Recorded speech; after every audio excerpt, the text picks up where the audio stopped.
Imagine living your life after 50 and feeling energized and excited about your future. Welcome to the Women in the Middle podcast, the podcast for women who are ready to figure out what they want and create the life they deserve. Here's your host and master certified life coach, Susie Rosenstein.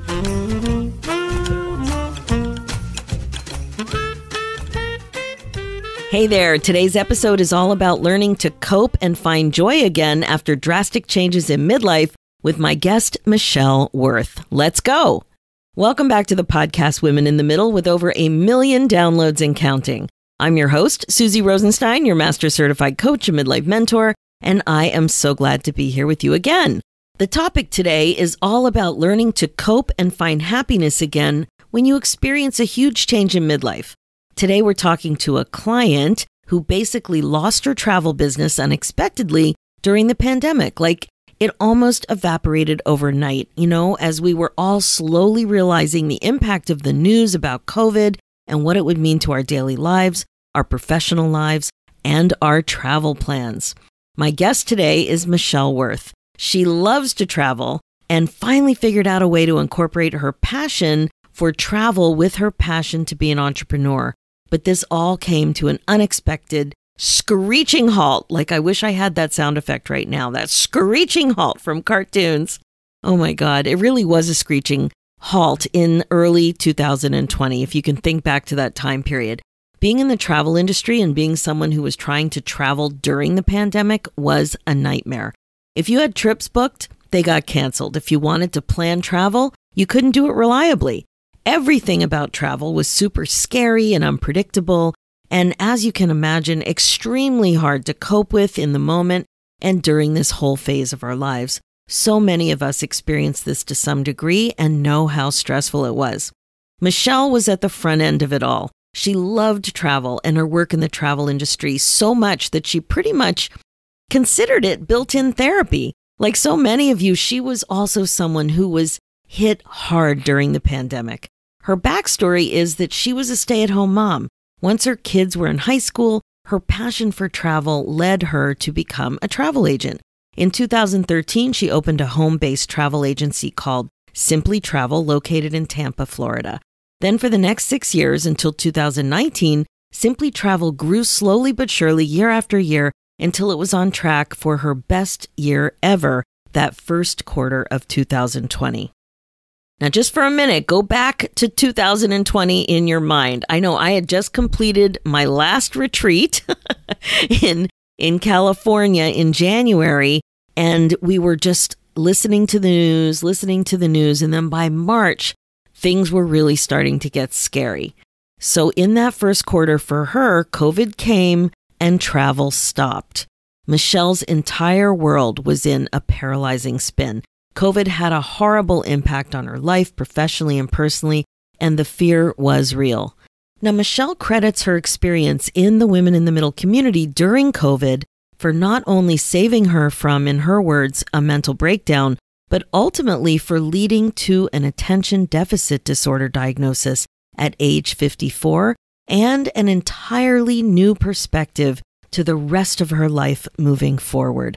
I know you'll find so much of Michele's story relatable and get amazing insight for yourself too about finding joy again after experiencing something really difficult.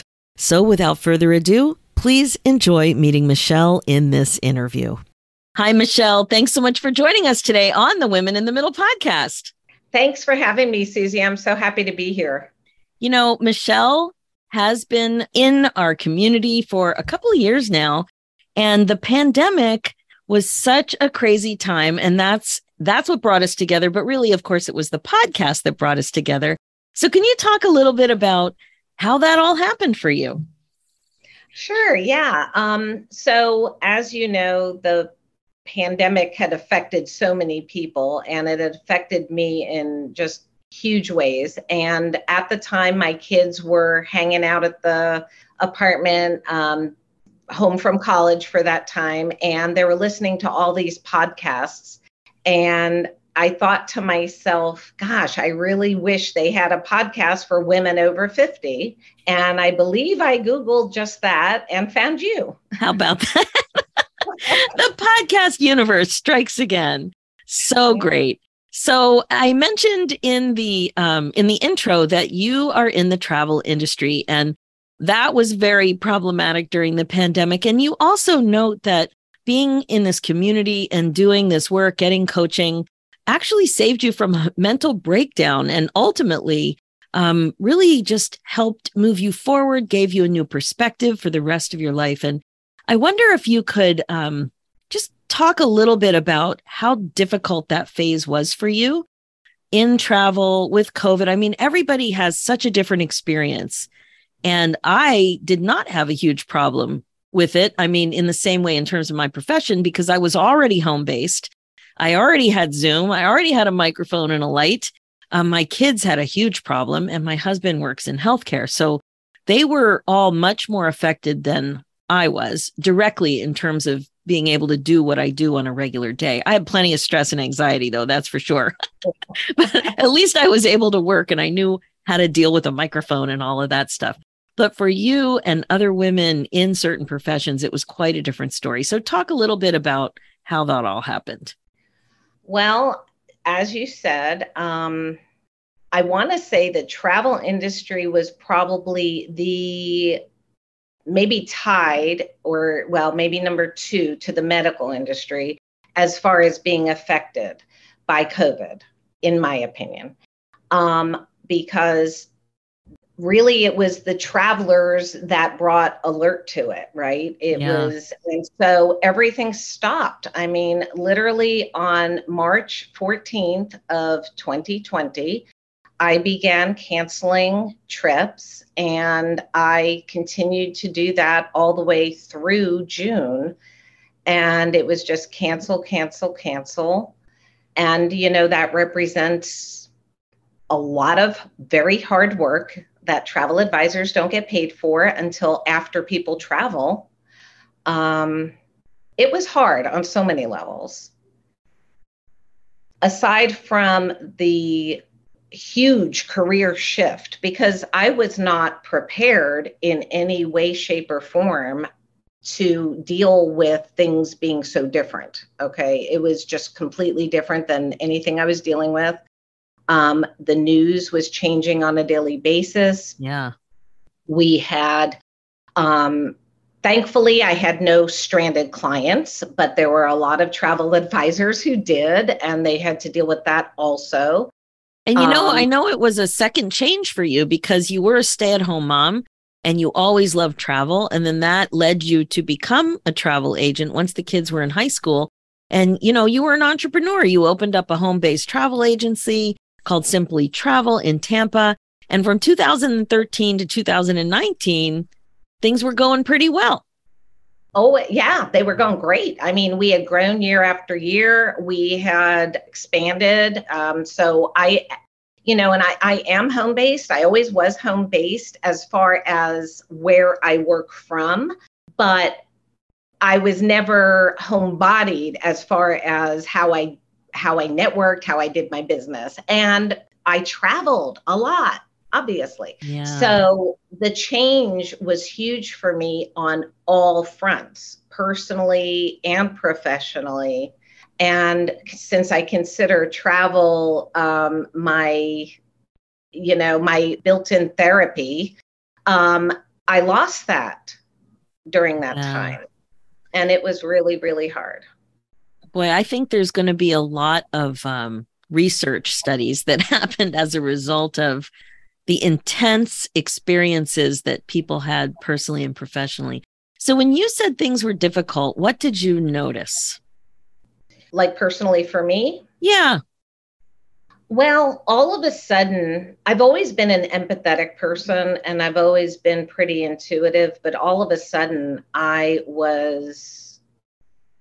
don't know. I mean, I was absorbing everybody's grief. You know what I mean? Like, it wasn't my own grief. I, thank God, had no direct, horrible impacts of COVID for anybody's health, in my immediate family or anything like that. But the fear was real. And watching those early days and the uncertainty and how things were building was just too much to handle. And like I said, I've always been a pretty empathetic person.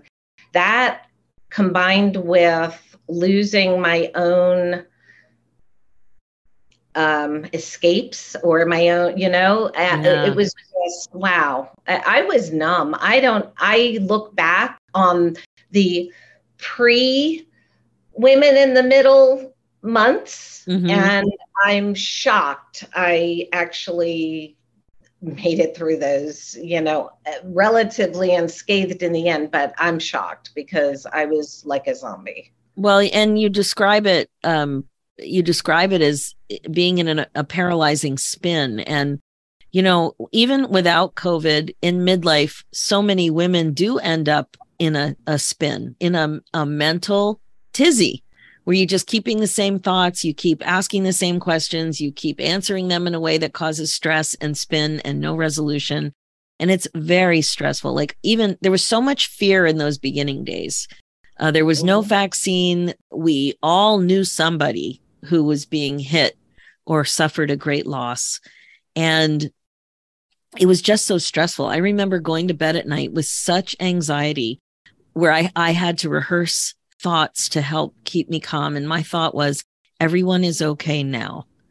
Everyone is okay now. And I just went to bed repeating that because it was so stressful, we're at such a different stage of all of it now. There are still some pretty stressful moments, but in general, we're at a very different stage of understanding and protection and policies and change and all the things. It's very different now. So to touch base with how things were back then at the very beginning, it's a shared history that so many of us have.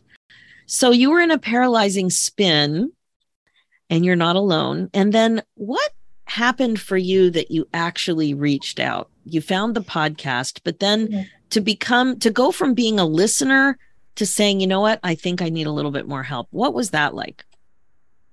Yeah, that was really something. I think during the time that I was listening to the podcast, it was a good thing that you had started those podcasts long before, because it gave me a lot of history of podcasts that I could listen to.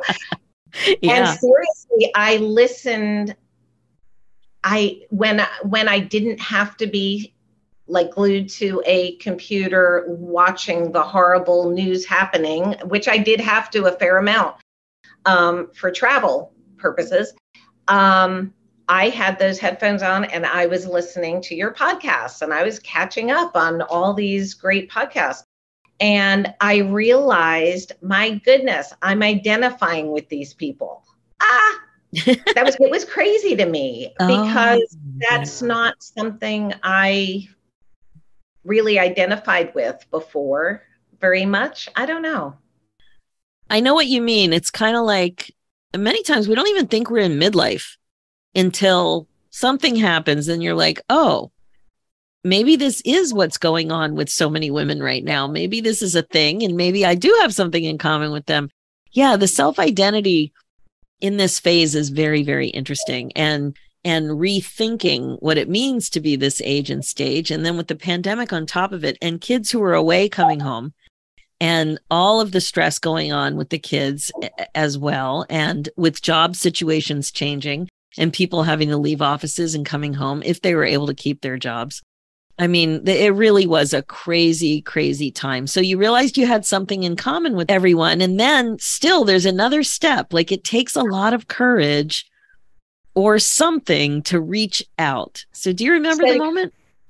You know what? I don't remember exactly the moment, but I remember the ruminating I did just before. What was that like? So it's something I would always shy away from, to get involved in something that's being like a membership or a club of any kind. I don't know why. It's just not something that usually attracted me. But I realized that my groups of people, all of my support that I had at that point, that were women, basically, were all in my boat. They were in the travel industry. They were all suffering. They were all, we were definitely a good support for each other to a certain extent. But I needed the community, and I needed it in a positive light. And that's one of the reasons why I always liked listening to your podcast, is because it was always in a positive light. It was always fun and lighthearted with serious topics that, Yeah. And because I identified so much with all of that, I don't know, something just kind of pushed me to say, just try it, just see what happens. I mean, what can you lose? So. Yeah, exactly. And that's it. Like, it's a no pressure call, just to learn more and to have a chance to talk to me about why you're stuck and is this a good solution for you. One of the things that did surprise me over the years was how important community was. When I first started this work, I didn't fully appreciate it. And I think it was because I was coming from a situation where I had a lot of support in my neighborhood, and I had a lot of support at work from a couple of very close colleagues, and my kids were still around, and there was a very supportive community kind of school situation happening. And then things really change. Like, when you get into your 50s, you can't rely on some of that stuff anymore the way we used to. And not everybody wants to grow. That's the other thing. I remember in university when I realized not everybody wants an A. Some people don't care. And it was kind of like the same thing. Not everybody wants to grow in the same way. Not everybody wants to do the work. Not everybody wants to be vulnerable, to get to the core, the real cause of some of the pain and frustration that's going on in midlife. So I love that for you, it was this identification. You were seeking positivity and support that way. And you were identifying that, maybe I am kind of in this group of women, this amazing group of women in the middle. Yeah. And the other part of that was, and I don't know if you remember in the beginning, me mentioning this to you at all, but, being my age never bothered me. I always appreciated the age I was, because I always felt a little bit wiser than the age I used to be. And I'm hoping that continue, I guess until the body starts betraying me, it'll continue. But that's part of what struck me too with these other women, is because I know we weren't all in the same place as far as that goes, but there was still a lot of similarities in that, I wasn't attributing things to my age at all, or to the mental messages I was giving myself about the age. So I didn't think it had anything to do with it, but I came to find out that a lot of it had a lot to do with it. And I just wasn't putting two and two together to make that all make sense until I started learning more about that through you guys, through the Academy. Yeah, that's one of the reasons I focus on it so much. And I do it early on in the curriculum, because many of us Susie Sunshine types, with the glasses half full type, we think age isn't bothering us at all. We're cool. It's all good.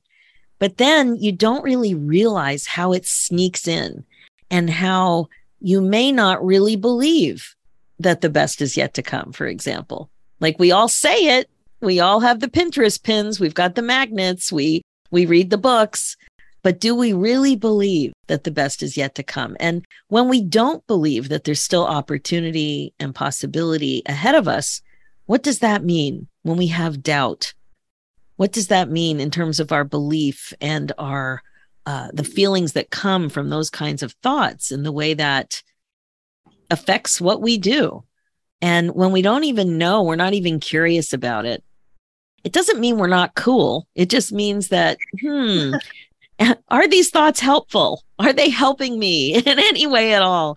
And to be able to notice what you're thinking is a main thing that we focus on, for sure. And I know one of the things that that was very important for you was definitely becoming more open to possibility and being more open-minded to actually explore your thoughts and feelings. Do you remember what that was like when you were learning those skills? Yeah, I do. Because I am a feeling person. I feel everything first, pretty much. And then from what I feel, I'll either go to, I don't know, panic or to, whatever it is. And you had taught us through the thought model, to take the feelings and the circumstances and to identify them separately, to be able to identify the circumstance as a circumstance, and to learn the difference between a feeling and a circumstance. Because for me, because I feel everything, to me, that was a lot of times what I figured was my circumstance. Does that make sense? Yes, that's so important. So many of us confuse thoughts with circumstances. So a circumstance is something that just happens. It's something that's said. It's something that is an event. It's something that, is black and white, where a thought is an interpretation of the thing that happened. And a feeling is an emotional outcome of what you're thinking. So if the pandemic means that you're not going to be as social as you used to be because there are restrictions about certain gatherings. So the restriction that's posted or the policy that is stated is a fact. It's black and white. Everybody can refer to it. Everybody would agree that this is what was passed in your town or in your state or in your province. But what we make that mean is something different. There were some people that were relieved not to have social obligations for a little while. There were some people like you who found that a real loss. And so it's everything in between. But the way you interpret that is what you think. And then the way you think is how you feel. So when you were having a certain feeling, you thought that that was black and white. That's just the way it was. And to understand that there's a little wiggle room there, that feeling is actually coming from what you're thinking, and what you're thinking is not black and white, that there is some wiggle room. And even tweaking those thoughts just a little bit can make a huge difference in your emotional well-being. So it really gives you all this power that you didn't know that you had. And that's what helps so much, really. It was not only those tweaks on the thoughts, the reminders of that. And then when you would do the coaching calls, whether it was on a Facebook thing or in one of our groups or something, when we would, sometimes it wasn't I didn't need to be coached that day, or I didn't ask to be coached that day, but somebody else did. And it would be amazing because I guess getting that message over and over again in different ways with different examples from different people, it really did start to sink in.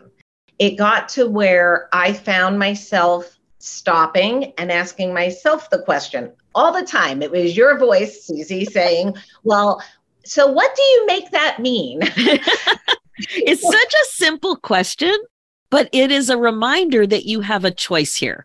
You have options. You can look at what you're thinking and be totally cool with that. It's like, yep, this thought makes me feel this way. I like it. It's helpful. We're good. Or you can say, wow, I can't believe I'm thinking that. Look how it's making me feel. I feel terrible. Is this okay? No, this isn't okay. What are my options? So it's just putting that little pause in, remembering that you have some power and being curious about what you're thinking with some self-compassion, because you're normal and humans think. Yeah.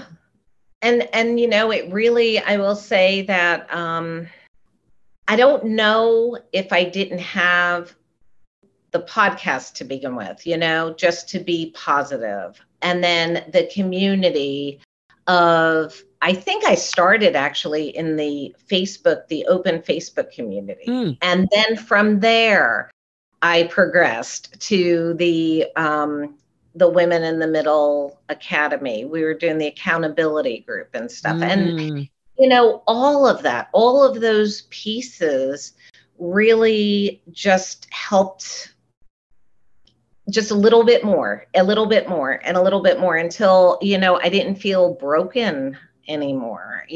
For a long time, I just felt broken. And it was awesome. And then, having those questions also led me to ask other questions and make other discoveries that also help propel me along. So, it's all cumulative good stuff, and it all started with that community.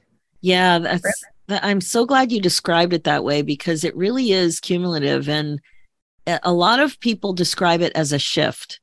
It's not, you might get some insight that feels like a light bulb every once in a while, but for it to be really ingrained, it's an adult learning principle to learn things from, different types of learning and different examples and different types of situations. And it all builds, just like you said, it builds. And then gradually you're making a shift. Now, remember, the backdrop of this is aging and the pandemic. So one of the reasons that I know was a big deal for you in your 40s is that just like so many of us, we're living for others. We're putting our families first, extended and immediate. And for you, it really weighed on you that you weren't feeling accomplished. Can you talk a little bit about that? Oh, gosh, yeah. So, as I mentioned, with travel sales, when you book trips, a lot of times people book them a whole year ahead of time. Especially if they're intricate, expensive, longer trips, they're planned and they're booked well ahead. So not only were all of us, when I say that, all of the travel advisors out there, canceling all those trips, but we also were not doing anything to try to get new trips booked because nobody was traveling at all. So everything we had worked hard to do, we were undoing, weren't getting paid for any of what we had done or the work we're doing to undo it. And we were not able to work towards the future traveling because nobody was traveling. And it did feel extremely defeating. Yeah. I don't know what other word to use. It felt defeating. And prior to this, because, and I guess more because of the age thing or whatever, I had some spinny thoughts. And so going through this part now, or then in 2020, leading into 2021, it all was overwhelming. It got me really just questioning everything, not really being sure of which direction I needed to go. I was really on the verge of maybe just giving everything up. And this is everything I love.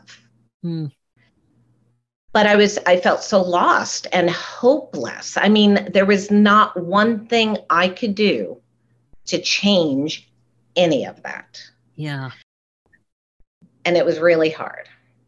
Yeah. I remember though, because you were so frustrated and so down about it, and really, it was brutal. There's no sugarcoating it. But you did come up with an idea that capitalized on a strength of yours. And I watched you do this, and I was so proud of you. So can you talk a little bit about that community effort that you made? Yeah, so it wasn't uber successful, but what I tried to do, and I really, there were two things. One is that I did by that time have advisors working with me. And so every time I had even a thought to give up, I would think of them and think, you can't do that. They rely on you too. And so, I tried so hard to muster up some positivity, even though, I wasn't really feeling a lot of positivity, but I tried to foster some up. So what I did was every year, usually around September, that would be the time that I would gear for new things ahead, get ready for the new year and make new goals and all that. And this time I thought, well, maybe we can do a travel talk and we can do it. And I was kind of trying to do it modeling kind of what you were doing, because I loved what you did. I loved the community there. And it was kind of open to, that initial community in the Facebook group, kind of open to everybody and stuff. And it got my feet wet, right? And it got me in the door. So I was thinking, well, maybe we can do that with travel. Maybe we just need to put a positive spin on travel, because I'm sick to death of hearing all the negative stuff about it right now. And so that's what I tried to do. I created a separate Facebook group, and then created these travel talks, basically. And, we did a few around just questions. We did some around, just happy memories. What's your favorite travel memories? Really, it was just getting people to discuss it in a positive light again, so people could laugh and smile and enjoy talking about it. Yeah, and get excited about future plans. Like, honestly, it was a breakthrough. It's so interesting that you said it wasn't that successful, but it was successful in certain ways. Yeah. And when you think about that, like, you're smiling right now. So what comes up for you right away? So it really helped give me a mind shift, I think. It really helped me. You always said that, you have a choice on how you're thinking about these things, right? So it helped me shift the thoughts. And it helped me be able to, I guess, kind of bring my travel community with me, hopefully, to shift the thoughts a little bit. And I think it was good, because it gave me a, I don't know, more hopeful. Yeah. And it also helped you lead. You were leading. Yes, that's true. You were leading the charge, not just on getting people talking again, but on remembering why we love travel in the first place. And, I really needed that for me. That's okay. Yeah. Yeah. I thought it was amazing. And it's that kind of creativity and leadership that it helped you a lot. And it also helped other people. I mean, it was pretty good. Pretty good. Now, the other thing that I know you always said is that I was pretty accessible in all of this work. And I was delighted that you heard that and felt that and experienced that, because that's one of the things that motivates me personally, is to get to know people that I'm working with. Mm-hmm. And if somebody is doing one-on-one coaching, it's a very easy thing to do. But in a group, you have to have the type of group that supports that. And the way that the Academy is set up, it really does support that. So what did that mean to you, to know that I was pretty easy to get a hold of? Well, it was great to me, because, I wasn't in a position to be able to do private coaching on a regular basis. Obviously, my income had just totally gone away. But yeah, I felt like I benefited extremely from your coaching, because the way you did the some masterminds, the way you've done some of the Facebook groups, the way you've opened up communication channels for the people in the Academy to communicate, and the way you will take situations that we may be discussing and make it a coaching opportunity so that we can all be coached from it. All of that, just really, I was very grateful, because I felt like even without being able to take advantage of private coaching on a regular basis, I had accessibility to you and to the well, and of course, through the academy, we're getting the teachings. So you're teaching us along the way. So it just felt all cohesive and, it worked. It's like putting together a puzzle, one piece at a time. And, you have to have all the pieces there, and all the pieces are there. So it worked out really well. That's so great. And thank you so much for saying that. And when did you think that you were really starting to be able to move forward a little bit? So, I'm not sure exactly when the shift happened, to be honest, but I did realize at some point that I felt much better about my day to day, and that a big part of that was that I was looking forward to things again. And part of that was through a lot of the discussions that, we've had in Women of the Middle, the Academy. You teach a lot of self-care. So I started practicing self-care. What did you do? Well, I started not feeling guilty about actually doing things that I enjoyed, like art. And by the way, I love, love, love your Zentangle whale tail behind you. Thank you.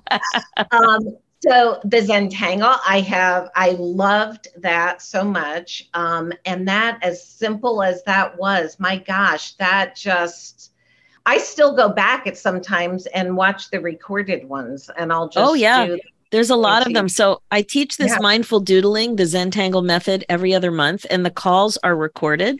And so we're always learning more of these structured patterns.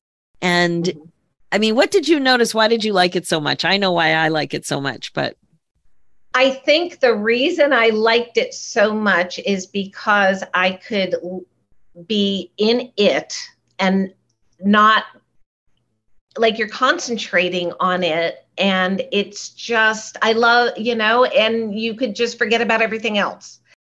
And you mentioned that you have an ADD diagnosis late in life. Yeah. So what was that like? Because this is the type of thing that does help you focus and must be so helpful for you. It's so helpful for me because it pulls you in. Like sometimes you're just trying to draw an orb. You're trying to draw a circle. And if you are not in the moment, you can't draw that circle. You just can't. You're right. You're right.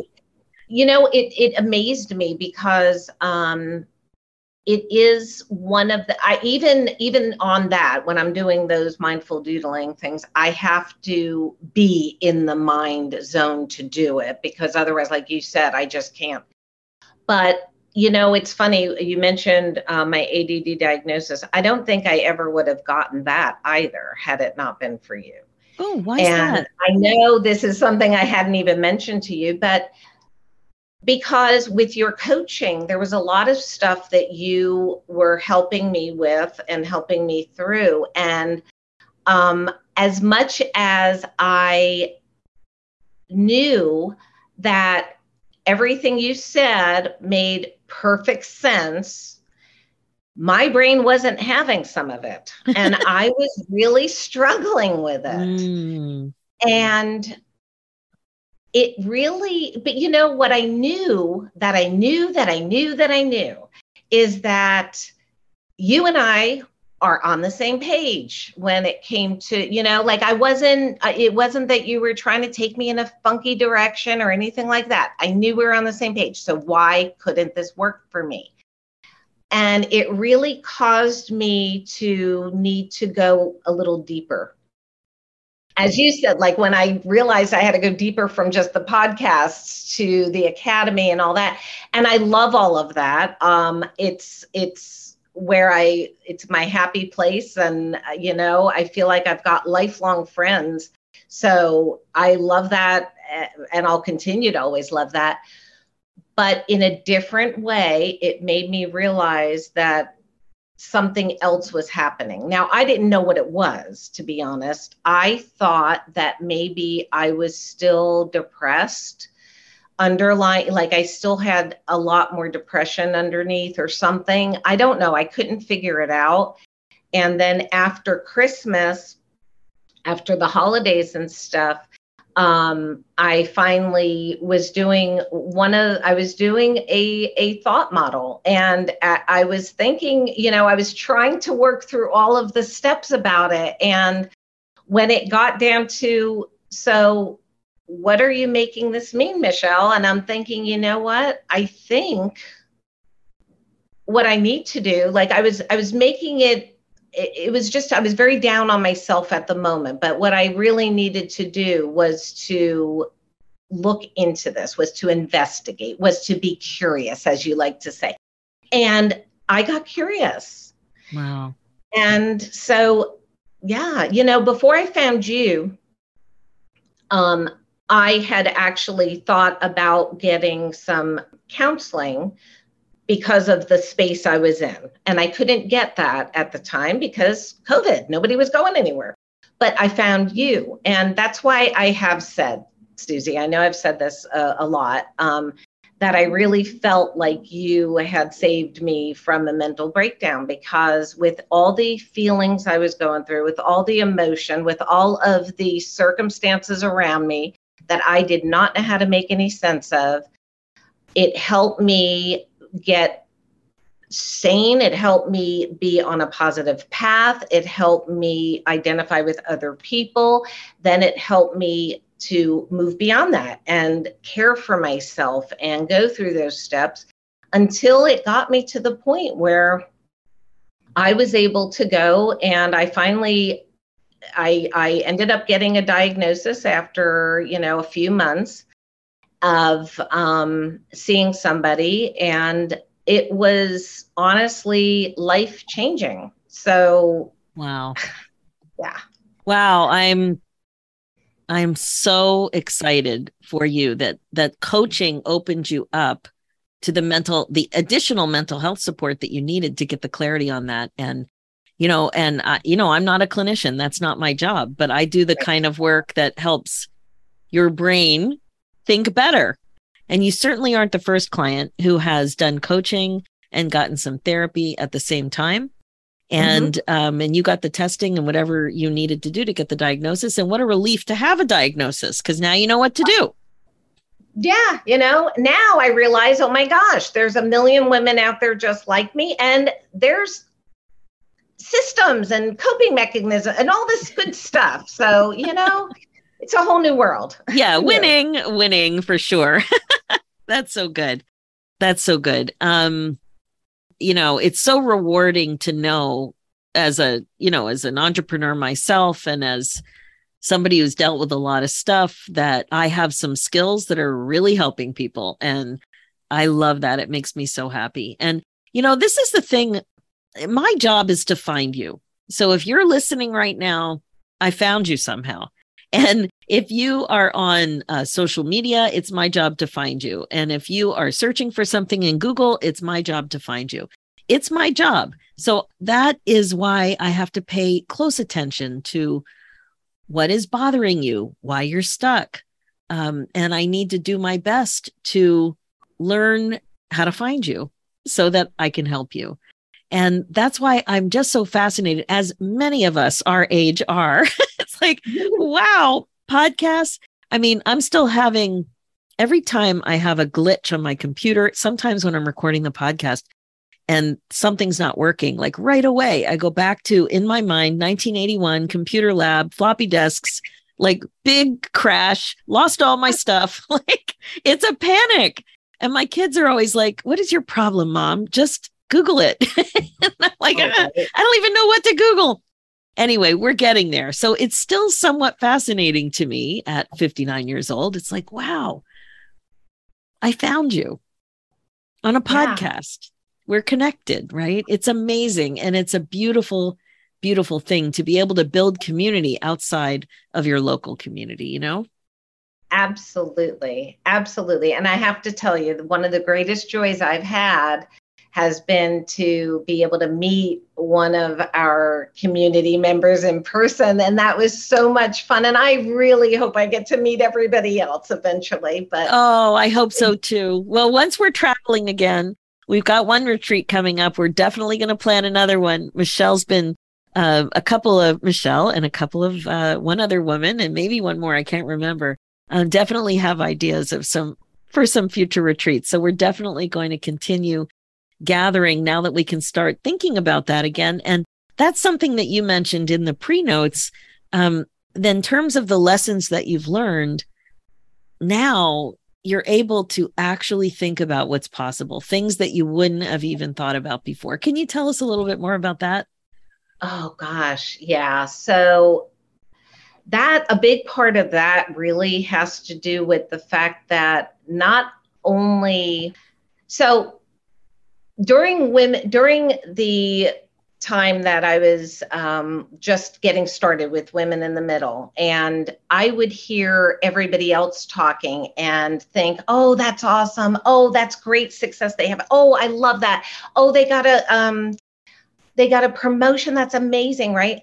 And I always thought that was for them, everybody else. That wasn't going to be for me. That just was not I don't know. And it wasn't that I couldn't. I mean, I know I'm smart. I know that I have a lot of good ideas and all that. But I just, for whatever reason, I just didn't feel like I had it in me. I didn't feel like I ever had the capacity that a lot of other people had.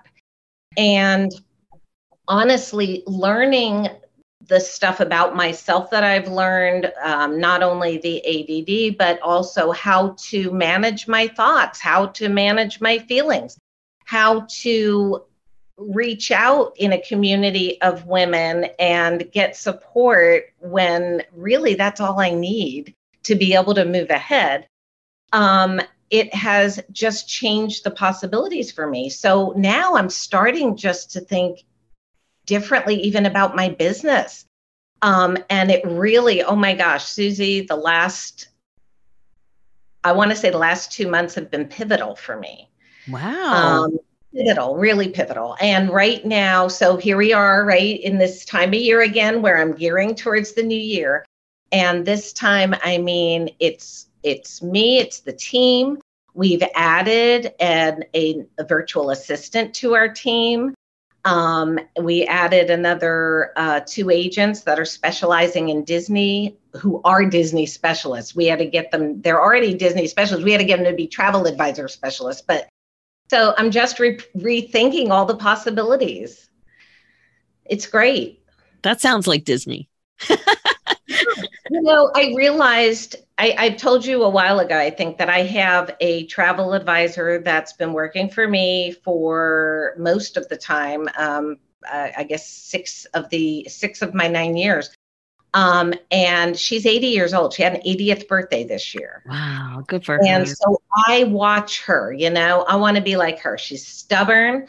She gets out there. She's active. She does things. She's just, and I try to, I try to keep my eye on all the positive people doing great things out there. That's where I want to go. Oh, I love that. I know finding older women to be role models is a beautiful thing.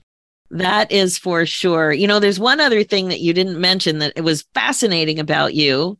It's this whole living in an RV for a year thing that you do. Yeah. I was wondering if you were going to bring that up. Well, it's fascinating. Let me tell you, Susie, I guess, thank God, I'm so grateful, I have to say, that we were able to do the things we did. So because of our traveling lifestyle, in 2017, after my last child went to college, my husband and I sold our home and we decided to rent an apartment downtown Tampa. We were just kind of trying it out. And right before the pandemic, we were actually looking to buy condos or buy a condo. But thank goodness we didn't do that. Because what happened was once I was stuck there and I couldn't travel, my little apartment felt very claustrophobic, number one. And I felt like I was living in a concrete jungle. So we went and bought an RV and decided to travel around the state of Florida for the next year. And that's what we did. Wow.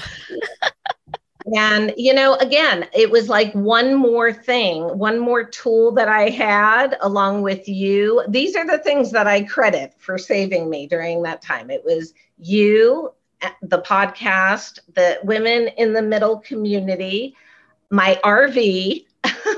That's amazing. my travel friends, Oh, and your puppy. Yeah, your puppy was with you the whole time. What a little doll. Right. Yes, Miss Chloe. So great. Okay, so clearly one of the themes that keeps coming up with you is this sense of freedom and that you have when you get your thinking, when you're able to manage your mind so that it's more helpful for your goals. Right. And then when you realize you're not alone in the world, that was another big part of your discovery, identifying with midlife women, identifying with the ADD community, identifying with a growth community, other women who are ready to be vulnerable and change and push themselves and think. It's all really good stuff. So what is your top piece of advice for somebody out there who's a midlife gal who is stuck? Oh my goodness. Definitely surround yourself with other midlife women who are living their best life and who are positive. And you can start right here with Susie and with the Women in the Middle Academy, because they are some of the best people I've ever met. And that was something that really, really struck me. That would be my best piece of advice, find your tribe and keep your eye on the people that are being positive and go for it. Oh, that's great advice. And thank you so much for the endorsement. If you're interested in the Women in the Middle, you know how to find us. Just go to www.womeninthemiddleacademy.com. And if you're interested in connecting with Michele, do you want to give us your coordinates? And of course, I'll put it in the show notes as well. Sure. Yeah. So my website, which is under construction, so you may not want to go there first, but it's simplytravelplanning.com. I could be found on Facebook. It's facebook.com/simplytravelplanning. Or you could email me at michele.simplytravel@gmail.com. Awesome. Thank you so much for all of this, Michele. It's been a delight catching up. And really it's been an honor and a pleasure being your midlife coach and life coach in general, and just watching you thrive. That's what you've done. Thank you. Thank you. Thank you so much, Susie. I appreciate it so much. Oh, and I appreciate you too. Thanks so much. Okay, that's it for this episode. So much good stuff in there, right? I love how Michele knew that she needed some help and did that for herself.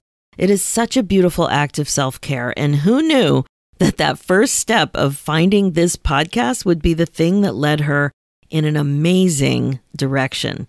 The other thing that really stands out from Michele's extremely honest sharing of her story is how hard it can be to really understand where your power is, what you can really change in your life. Most of us don't have a clue. There's so much more that you have power over when you understand how to manage your mind, because so much can feel out of control. It can really be challenging to remember that you can always work on your thinking. You can always be more intentional about how you want to feel too. And I'm so glad she talked about that. Learning to think more on purpose is a skill that you can get better at. And my friend, I'm here for all of it too. If you're open for some help, I just might be your gal. Whatever you do, please remember that you don't have to do it alone. Finding your people, your community, your group, your peeps, that can all be part of your happiness plan going forward. It really can. And doesn't that sound fun?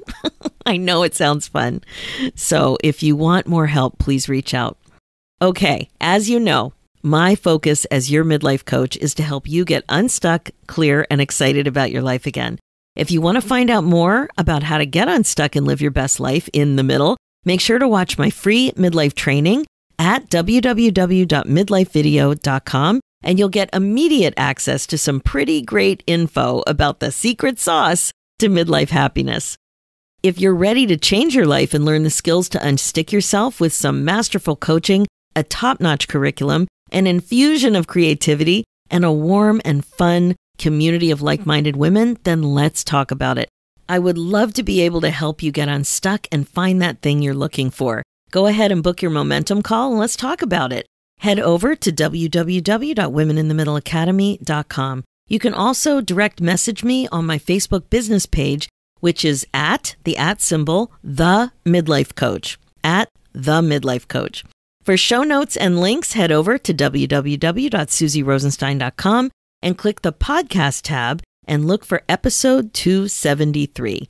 Thanks so much for listening. It's time for you to put yourself first, one thought at a time. I'm Susie Rosenstein, and I'll talk to you next week.